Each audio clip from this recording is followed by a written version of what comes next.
नमस्कार मित्रांनो, तू हिरे माझा मित्र या मालिकेच्या पुढील भागात आपल्याला असं बघायला मिळतंय.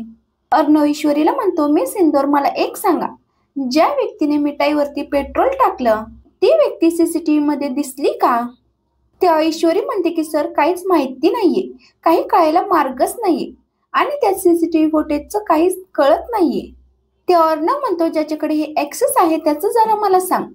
मग ऑफिसमध्ये असताना अर्णव एका व्यक्तीला फोन करतो आणि म्हणतो, मला तिकडचे सगळे सीसीटीव्ही फुटेज पाहिजेत. म्हणजे तिकडे घराच्या आजूबाजूला कुठे सीसीटीव्ही आहे का, तिथला रस्ता, तिथले फुटेज, सगळं काही हवं आहे मला.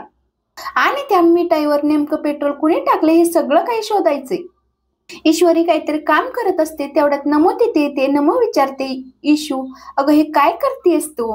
तेव्हा ईश्वरी म्हणते की अगं ताई, आपण थोड्याच दिवसांमध्ये इंदोरला निघून जाणार आहे आणि अर्णव सरांनी आपल्याला एवढी मोठी मदत केली, एवढे मोठे उपकार आहेत आपले त्यांच्यावर, म्हणून मला असं वाटतंय की त्यांच्यासाठी काहीतरी करावं, त्यांच्यासाठी काहीतरी बनवावं, म्हणजे त्यांचे आभार व्यक्त करण्यासाठी त्यांच्यासाठी काहीतरी करावं, अशी माझी इच्छा आहे.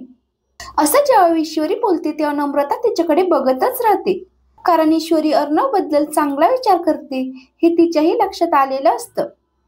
आता ईश्वरी अर्णवसाठी पुढे काय काय करणार हे पाहणं खूपच रंजक असेल. अशीच मालिकेचे पुढील अपडेट्स पाहण्यासाठी चॅनलला नक्की सबस्क्राईब करा. धन्यवाद.